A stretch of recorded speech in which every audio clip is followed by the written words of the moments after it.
وذكر فإن الذكرى تنفع المؤمنين. الحمد لله وكفى وسلام على عباده الذين اصطفى. أما بعد فأعوذ بالله من الشيطان الرجيم. بسم الله الرحمن الرحيم.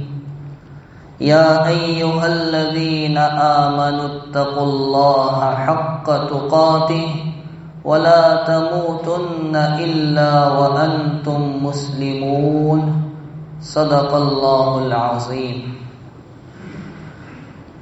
قابل احترام بزرگوں اور دوستوں، سورہ آل عمران کی اس آیت میں ایمان والوں کو تقوی کا حکم دیا گیا کہ اللہ سے ڈرو جیسا کہ ڈرنے کا حق ہے۔ تقوی کے معنی ڈرنے کے بھی آتے ہیں اور بچنے کے بھی آتے ہیں، یعنی بندے کے دل میں اللہ کا ڈر، اس کا خوف اس قدر پیدا ہو جائے جس کی وجہ سے بندہ تمام معصیات اور نافرمانی سے بچ جائے۔ اس کو عربی زبان میں تقوی کہا جاتا ہے۔ ایک مرتبہ حضرت عمر فاروق رضی اللہ تعالی عنہ نے حضرت ابی بن کعب رضی اللہ تعالی عنہ سے پوچھا، تقوی کس کو کہتے ہیں، اس کی حقیقت کیا ہے؟ حضرت عمر رضی اللہ تعالی عنہ کو حضرت ابی بن کعب رضی اللہ تعالی عنہ نے جواب دیتے ہوئے فرمایا، امیر المؤمنین، کبھی آپ کا گزر ایسے راستے سے ہوا جس کے دونوں طرف کانٹے دار درخت ہو؟ فرمایا، جی ہاں، میں ایسے راستے سے گزرا ہوں۔ حضرت ابی بن کعب رضی اللہ تعالی عنہ نے فرمایا کہ امیر المؤمنین، یہ بتائیے کہ آپ نے وہ راستہ کیسے پار کیا؟ فرمایا، بڑی احتیاط سے اپنے آپ کو دونوں طرف کی کانٹے دار شاخوں سے بچاتے ہوئے میں اس راستے سے گزرا ہوں۔ جواب ملا، اسی کا نام تقوی ہے کہ دنیا سے آخرت کی جانب جانے والا راستہ اس احتیاط کے ساتھ گزارا جائے کہ اپنے دامن کو صغائر کبائر ہر طرح سے بچائے۔ اسی کو عربی کے کسی شاعر نے اس طرح بیان کیا، خل الذنوب صغیرہا وکبیرہا ذات التقی، کہ تو صغیرہ کبیرہ کو چھوڑ دے، اسی کا نام تقوی ہے۔ وَاصْنَعْ كَمَاشٍ فَوْقَ أَرْضِ الشَّوْكِ يَحْذَرُ مَا يَرَى، تو ایسے ہو جا جیسے خاردار کانٹے دار راستے پر چلنے والا ہوتا ہے جو اپنے آپ کو بچاتے ہوئے چلتا ہے۔ لَا تَحْقِرَنَّ صَغِيرَةً إِنَّ الْجِبَالَ مِنَ الْحِصَى، کسی صغیرہ کو کبھی حقیر مت سمجھنا، اس لیے کہ بڑے پہاڑ چھوٹے سنگریزوں سے مل کر ہی بنا کرتے ہیں۔ الغرض، آیت پاک میں ہمیں حکم دیا کہ اللہ سے ڈرو، تقوی اختیار کرو جیسا کہ ڈرنے کا اور تقوی اختیار کرنے کا حق ہے۔ لہذا ہمیں چاہیے کہ ہم اپنے دل میں اللہ کا ڈر پیدا کریں، جہاں بھی ہم رہیں اللہ سے ڈرے، چاہے ظاہر میں ہو یا باطن میں، خلوت میں ہو یا جلوت میں، مجمع میں ہو یا تنہائی میں، اپنوں میں ہو یا پرائے میں، کھلے میں ہو یا چھپے میں، خوشی کا موقع ہو یا غم کا موقع ہو، سفر میں ہو یا حضر میں، ہر حال میں اللہ سے ڈرنا، اسی کا نام تقویٰ ہے۔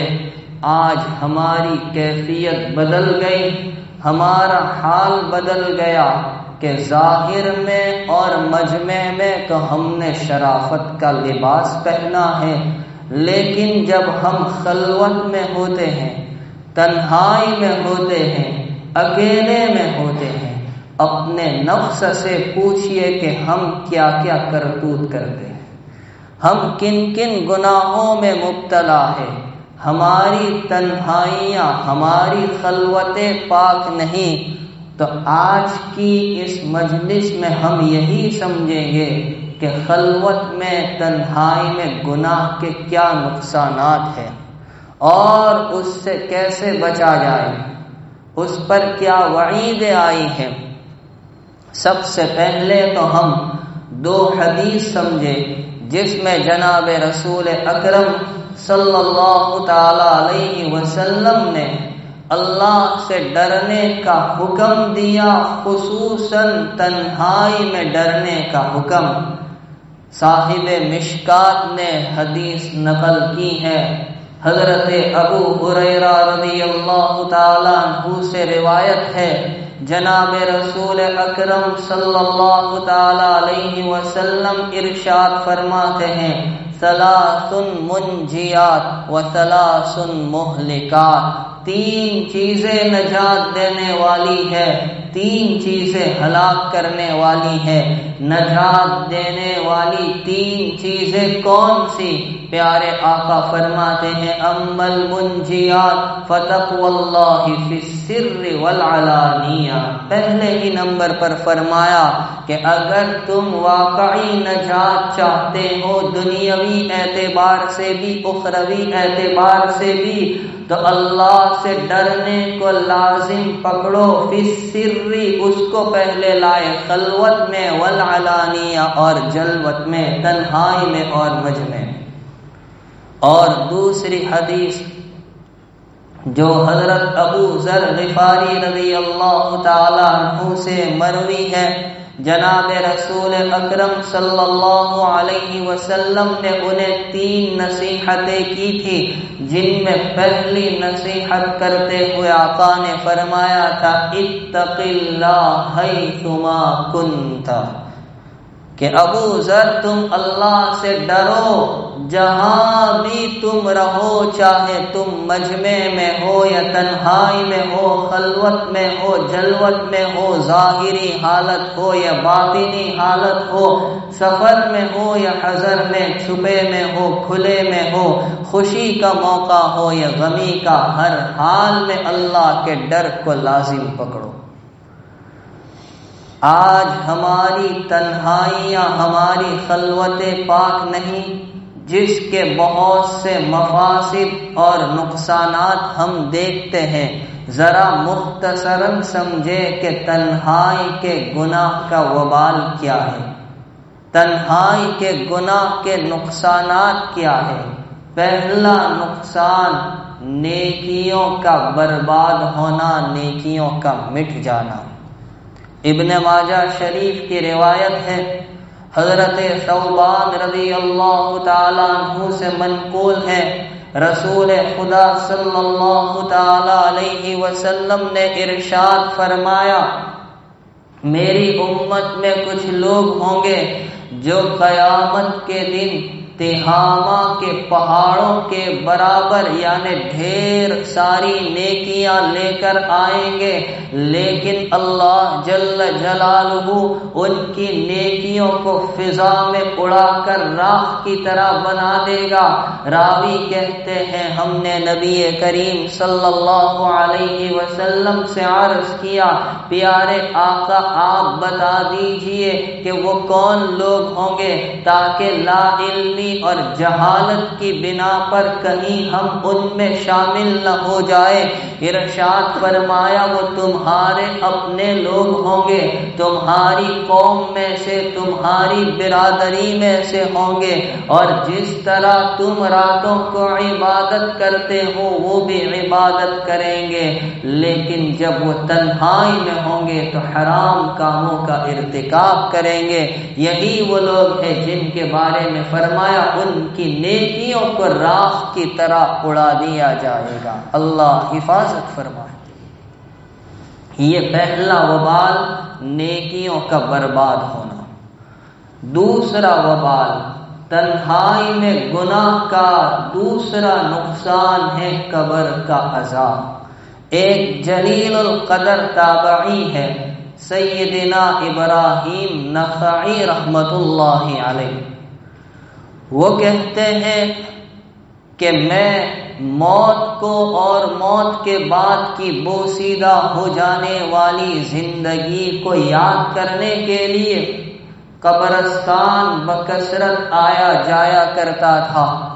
ایک مرتبہ میں رات کے وقت قبرستان میں موجود تھا کہ اچانک کچھ غنود کی طاری ہوئی، نیند کی سی کیفیت پیدا ہوئی۔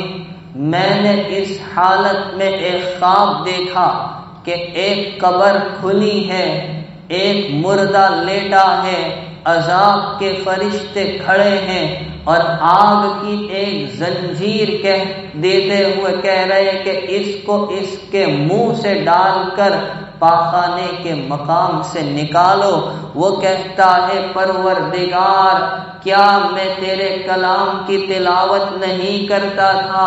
کیا میں تیرے محترم مکان کا حج نہیں کرتا تھا؟ دوسرے نیک اعمال بتائے گا، مثلا کیا میں نمازیں نہیں پڑھتا تھا؟ کیا میں رمضان شریف کے روزے نہیں رکھتا تھا؟ کیا میں اپنے اموال کی زکوٰۃ نہیں دیتا تھا؟ ارشاد ہوگا کہ سب کچھ کرتا تھا، لیکن جب تو تنہائی میں ہوتا تھا تو تنہائی میں میری معاصی اور نافرمانی کے ارتکاب سے تو مجھ سے جنگ کا اعلان کیا کرتا تھا۔ تو یہ دوسرا وبال، دوسرا نقصان قبر کا عذاب۔ تیسرا نقصان تنہائی میں اور خلوت میں گناہ کا تیسرا نقصان ہے جنت سے محرومی۔ اللہ حفاظت فرمائے۔ حدیث پاک میں ہے، حضرت عدی بن حاتم رضی اللہ تعالیٰ عنہ سے روایت ہے، رسول اکرم سرکار دو عالم صلی اللہ تعالیٰ علیہ وسلم نے ارشاد فرمایا، قیامت کے دن کچھ لوگوں کو لایا جائے گا اور حکم ہوگا کہ ان کو جنت کے قریب لے جاؤ۔ جنت کے قریب لے جایا جائے گا، وہاں سے مہکنے والی اٹھنے والی خوشبو کو وہ سونگھیں گے، وہاں کے عالی شان محلات کو اور وہاں کی ابدی و لازوال نعمتوں کو دیکھیں گے۔ اس کے بعد فرشتوں سے کہا جائے گا کہ ان کو لے جاؤ جہنم میں ڈال دو۔ تو وہ بڑی حسرت اور پچھتاوے کے ساتھ، افسوس کے ساتھ لوٹیں گے اور کہیں کہ پروردگار، یہ ابدی نعمتیں دکھانے سے پہلے ہی تو ہمیں جہنم میں ڈال دیتا تو یہ ہمارے لیے آسان تھا۔ تو نے یہ نعمتیں دکھائی اور پھر ہمیں حکم دیا کہ اب جہنم میں ڈال دو، اس سے تو بہتر تھا یہ نہ دکھاتا۔ اللہ تعالیٰ کی جانب سے جواب ہوگا کہ میں نے یہ قصداً کیا ہے، اس لیے کہ تم جب تنہائی میں ہوتے تھے تو میری نافرمانی کر کے مجھ سے جنگ کا اعلان کیا کرتے تھے۔ جب تم مجمع میں ہوتے تو لوگوں کے ساتھ تواضع سے پیش آتے، اور جب تم مجمع میں ہوتے لوگوں سے ڈرتے، مجھ سے نہیں ڈرتے تھے، ان کی عزت کرتے تھے، میری عزت نہیں کرتے تھے، ان کی وجہ سے گناہوں کو چھوڑتے تھے لیکن میری وجہ سے گناہوں کو نہیں چھوڑتے تھے۔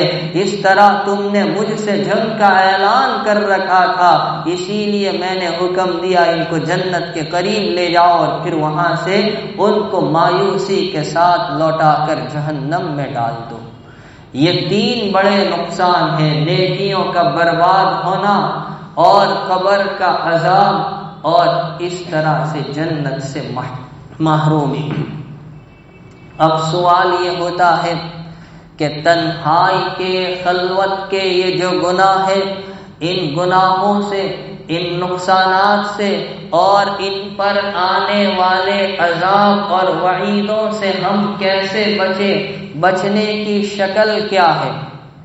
تو سب سے پہلے نمبر پر اس کا علاج یہ ہے کہ ہم یہ سوچیں کہ ہمارے خالق و مالک نے ہمیں جو زندگی دی ہے وہ ہمارا امتحان لے رہا ہے۔ ہمارا امتحان صرف مجمع میں نہیں لیا جاتا، اس سے بڑا امتحان ہمارا خلوت اور تنہائی میں لیا جاتا ہے۔ قرآن کریم کی ایک مثال سے سمجھے کہ جو بندہ حج یا عمرے کا احرام باندھ لے، اس کے لیے احرام میں آنے کے بعد شکار کرنا جائز نہیں، چاہے کوئی دیکھے یا نہ دیکھے۔ قرآن کریم نے کتنے پیارے انداز میں کہا، یا ایھا الذین آمنوا لیبلونکم اللہ بصید تنالہ رماحکم وایدیکم۔ اللہ تعالیٰ تمہیں شکار کے کچھ جانوروں کے ذریعے آزمائیں گے، امتحان لیں گے، اور جن کو تمہارے ہاتھ اور نیزے پہنچیں گے، اتنے قریب تم ہو گئے۔ کیوں امتحان لیں گے؟ تاکہ اللہ جان لے من یخافہ بالغیب، کہ کون اس سے بن دیکھے ڈرتا ہے۔ گویا اللہ ہمارا امتحان لینا چاہتا ہے کہ کون ڈرتا ہے اس سے۔ تو سب سے پہلا علاج کہ ہم یہ سوچ لیں، چاہے خلوت میں ہو، چاہے جلوت میں، مجمع میں ہو یا تنہائی میں، کہ ہمارا امتحان لیا جا رہا ہے۔ اگر یہ بات پیش نظر رہے تو کبھی ہم دکان پر CCTV لگا ہو تو ہم وہاں کوئی نامناسب حرکت کرنے سے بچتے ہیں، رب العالمین تو ہما وقت ساتھ میں۔ دوسرے نمبر پر ہم یہ سوچیں کہ ہمارا پروردگار ہمیں دیکھ رہا ہے، ہماری ہر نقل و حرکت کو نوٹ کیا جا رہا ہے۔ اس نے تو یہ ارشاد فرمایا ہے، یعلم خائنۃ الاعین وما تخفی الصدور، وہ آنکھوں کی خیانت کو بھی جانتا ہے، دلوں کے اسرار اور بھید سے بھی وہ بخوبی واقف ہے۔ بعض اسلاف سے تو یہ بات منقول ہے، اگر کوئی بندہ تنہائی میں گناہ کر رہا ہو، دروازے پر پردہ پڑا ہو اور اسے ڈر ہو اس بات کا کہ کہیں یہ پردہ اٹھ نہ جائے، وہ پردہ اٹھنے سے تو ڈرتا ہے لیکن اللہ سے نہیں ڈرتا۔ علماء نے لکھا ہے کہ اس کا اللہ سے نہ ڈرنا، پردے کے اٹھنے سے ڈرنا، یہ ڈرنا گناہ کرنے سے زیادہ سخت ہے۔ تو دوسرے نمبر پر ہم اس بات کو سوچے کہ ہمارا رب ہماری ہر نقل و حرکت کو دیکھ بھی رہا ہے، لکھ بھی رہا ہے، کراما کاتبین یعلمون ما تفعلون۔ تیسرے نمبر پر ہم اس بات کا خیال رکھیں کہ جس طرح ہمارا پروردگار ہماری نقل و حرکت کو دیکھ رہا ہے، نوٹ کر رہا ہے، اس نے ہمارے جسم میں، بدن میں جو اعضاء رکھے، یہ اعضاء ہمارے پاس امانت کے طور پر رکھے گئے، ہم ان کا صحیح استعمال کر رہے ہیں یا غلط، چاہے ہم یہ خیال کریں اس تنہائی میں دیکھنے والا کوئی نہیں، لیکن یہی اعضاء جن سے ہم نے نافرمانیاں کی، وہ ہمارے خلاف بولنے کو تیار۔ روزانہ سورہ یاسین کی ہم تلاوت کرتے ہیں، کیا کبھی گزرتے ہوئے اس آیت پر آپ نے غور نہیں کیا؟ رب کریم کیا فرماتا ہے؟ الیوم نختم علی افواہہم وتکلمنا وتكلمنا أيديهم وتشهد أرجلهم بما كانوا يكسبون. 10 مرتبہ یہ آیت پڑھی، ذرا مفہوم بھی سمجھتے جائے. آج کے دن ہم انسان کے منہ پر مہر لگا دیں گے، ٹیپ مار دی جائے گی. وتكلمنا أيديهم، لوگوں کے ہاتھ ہم سے کلام کریں گے، ان کے پیر گواہی دیں گے ان سیاہ کرتوت کی جو مجمع میں یا تنہائی میں کیا کرتے تھے. تو ہم تیسرے نمبر پر اس بات کو سوچے کہ ہمارے اعضاء ہمارے خلاف گواہی دینے کو تیار. چوتھے نمبر پر ہم یہ خیال کریں کہ ایک دن یہ زندگی فانی ہے اور ہمیں قبر کی زندگی میں جانا ہے، جہاں ابدی طور جہاں ایک لمبے زمانے کے لیے ہمیں رہنا ہے. پیغمبر علیہ السلام ایک قبر کے پاس تشریف فرما تھے. آپ نے اپنے اصحاب سے خطاب کرتے ہوئے فرمایا کہ تم جانتے ہو یہ قبر کیا اعلان کرتی ہے؟ فرمایا یہ قبر کہتی ہے اے ابن آدم تو مجھ سے غافل ہو گیا، مجھے بھول گیا، تجھے معلوم نہیں انا بیت الغربتی، میں اجنبیت کا گھر ہوں، انا بیت الوحدتی، میں تنہائی اور خلوت کا گھر ہوں، میں کیڑے مکوڑوں کا گھر ہوں. اگر ہم چاہتے ہیں کہ وہ تنہائی درست رہے تو خدا را ہماری دنیا کی تنہائیوں کو ہم سنوار لے، درست کر لے. یہاں کی تنہائی درست رہے گی تو انشاءاللہ وہاں کی تنہائی درست رہے گی. اور اگر یہاں کی خلوتیں بگڑ گئی تو پھر وہاں کی خلوت، وہاں کی تنہائی میں اس وقت کیا حال ہوگا، اللہ حفاظت فرمائے. یہ چوتھی بات ہے. نمبر 5، اگر ہم چاہتے ہیں ہماری تنہائی درست رہے، ہماری خلوتیں سلامت رہے، محفوظ رہے، تو ہم یہ سوچیں کہ جو کچھ کر رہے ہیں سب کا حساب وہاں دینا ہے.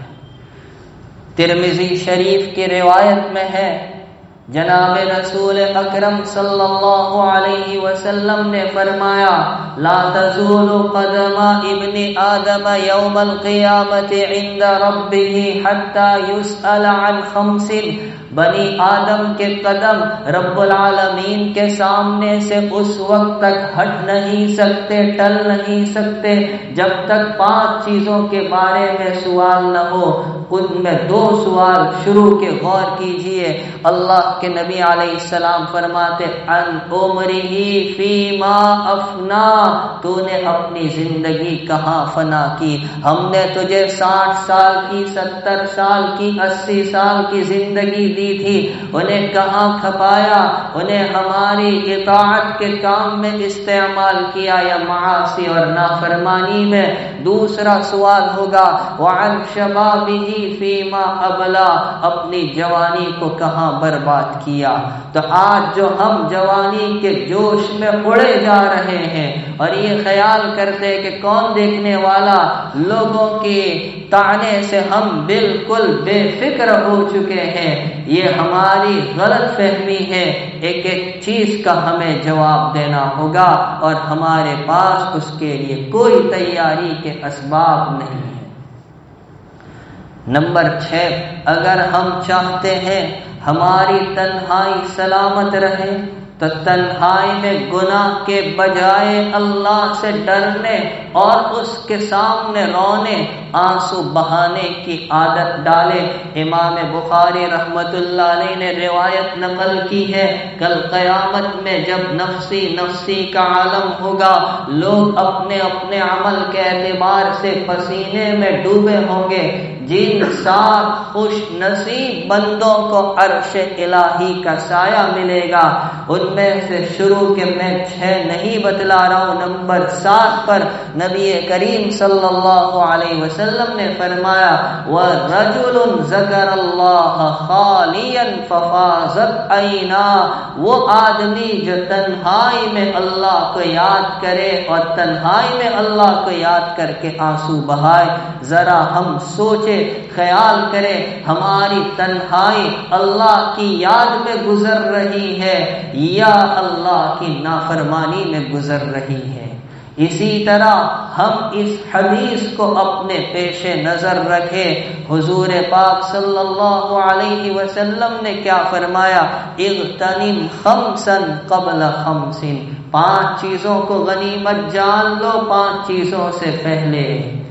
شبابک قبل حرمک، جوانی کو بڑھاپے سے پہلے۔ وصحتک قبل سقمک، اپنی تندرستی کو بیماری سے پہلے۔ وغناک قبل فقرک، مالداری کو فقیری سے پہلے، اپنی زندگی کو موت سے پہلے۔ ایک طرف اللہ کے نبی علیہ السلام ہمیں زندگی کی، جوانی کی، صحت کی، فراغت کی، قدر کی تعلیم دے رہے ہیں، دوسری طرف ہم رب العالمین کی جانب سے ملی ہوئی ان نعمتوں کو معاصی میں، نافرمانی میں برباد کر رہے ہیں۔ میرے والد صاحب رحمت اللہ علیہ ایک واقعہ 10 مرتبہ سنایا کرتے تھے۔ حضرت عمر رضی اللہ تعالیٰ عنہ کے زمانے میں ایک نوجوان گھر سے مسجد، مسجد سے گھر، اس کے علاوہ اس کا کوئی تعلق نہیں تھا۔ ایک مرتبہ حضرت عمر رضی اللہ تعالیٰ عنہ نے غائب پایا، تحقیق کی وہ کہاں ہے، اس کے گھر پہنچے، پتہ چلا اس کا انتقال ہو گیا۔ حضرت عمر رضی اللہ تعالیٰ عنہ کو بڑا افسوس ہوا، پوچھا کیسے؟ گھر والوں نے بتایا ہمارا نوجوان بڑا شریف، گھر سے مسجد، مسجد سے گھر کے علاوہ اس کا کوئی رشتہ تعلق نہیں تھا، لیکن آنے جانے کے راستے میں ایک عورت کا مکان تھا جو اسے اپنی جانب بلا کر ورغلایا کرتی تھی۔ ایک مرتبہ وہ عشاء کی نماز پڑھ کر گھر آ رہا تھا، اس نے بلایا، پتہ نہیں اس کے دل میں کیا بات آئی، وہ چلا گیا، لیکن جیسے ہی وہاں داخل ہوا قرآن کریم کی آیت اس کے سامنے آئی، ان الذین اتقوا اذا مسهم طائف من الشیطان تذکروا فاذا هم مبصرون، کہ جو لوگ اللہ سے ڈرنے والے ہوتے ہیں، شیطان جب انہیں بہکاتا ہے وہ فوراً اللہ کو یاد کرتے ہیں، چاہے خلوت میں ہو چاہے جلوت میں ہو، اور ان کی آنکھیں کھل جاتی ہے۔ کاش یہ منظر بھی ہمارے سامنے رہے۔ وہ بے ہوش ہو گیا، وہ عورت گھبرائی، اس نے اپنے خادمہ کی مدد سے یہ سوچا کہ تو مر گیا ہے، ہمارے ہی گھر کے آنگن میں ڈال دیا۔ ہم بھی حیران تھے کہ یہ لڑکا اب تک آیا کیوں نہیں، تلاش کرنے کے لیے نکلے تو گھر کے آنگن میں اس کو بے ہوشی کی حالت میں پایا، اٹھا کر لائے، پانی وانی چھڑکا، ہوش میں آیا، پوچھا کیا ہوا، داستان بیان کرنا شروع کی، اور جب بیان کرتے ہوئے دوبارہ یہ آیت پڑھی تو اس نے ایک چیخ نکالی، روح پرواز ہو گئی۔ امیر المؤمنین، رات ہی میں ہم نے اسے دفن کیا، رات میں ہم نے آپ کو زحمت دینا گوارا نہیں کیا۔ فاروق اعظم کہتے نہیں، ایسا نہیں، اس کی قبر پر لے چلو۔ اس کی قبر پر تشریف لے گئے، وہاں آیت پڑھی وَلِمَنْ خَافَ مَقَامَ رَبِّهِ جَنَّتَانِ، کہ جو بندہ اللہ کے سامنے کھڑے رہنے کے منظر سے ڈرا اس کے لیے 2 باغ کا وعدہ ہے۔ اندر سے ندائی امیر المؤمنین، میرے رب نے دونوں باغ مجھے عطا کر دیے۔ یہ اگر بات ہمارے پیش نظر رہے تو ہماری خلوتیں پاک ہو جائے، اور ایک بات نبی علیہ السلام نے جو دعا سکھلائی، یہ دعا اگر عربی میں یاد ہو جائے تو بہت ٹھیک، نہ تو اردو میں یاد کر لیجئے، اللہم اجعل سریرتی خیرا من علانیتی واجعل علانیتی صالحا، اے اللہ میری تنہائی کو، میرے باطن کو ظاہر سے اچھا بنا دے اور میرے ظاہر کو نیک اور پاکیزہ بنا دے۔ یہ دعا کا ہم اہتمام کریں میرے بھائیوں۔ آج ہماری خلوت اور جلوت یکساں نہیں، ظاہر کچھ اور ہے، باطن کچھ اور ہے۔ مجمع میں تو ڈرتے ہیں، تنہائی میں نہیں ڈرتے، اور سارا ستیہ ناش موبائل نے کر دیا ہے۔ بستر پر بیوی کے ساتھ لیٹے ہیں تو بھی بد نگاہی کے گناہ میں مبتلا ہے، بلکہ ایک قدم آگے بڑھ کر کہوں، علماء نے یہاں تک لکھا ہے کہ اپنے خصوصی تعلق قائم کرتے وقت اگر پرائی عورت کا تصور کیا جائے تو اس میں بھی زنا کا گناہ لکھا جاتا ہے۔ ذرا اپنی تنہائیوں کا جائزہ لے، کیا ہماری خلوتیں جلوتیں یکساں ہے؟ کاش یہ بات سمجھ میں آ جائے۔ اللہ تعالی ہم تمام کی تنہائیوں کو سنوار دے، ظاہر کو بھی سنوار دے، باطن کو بھی سنوار دے۔ حق تو یہ ہے کہ ہماری یہ تنہائی صحیح نہیں، کیا ہوگا قبر کی تنہائی کا؟ رب کریم اپنا خصوصی فضل فرمائے۔ آمین۔ وآخر دعوانا الحمد للہ رب العالمین۔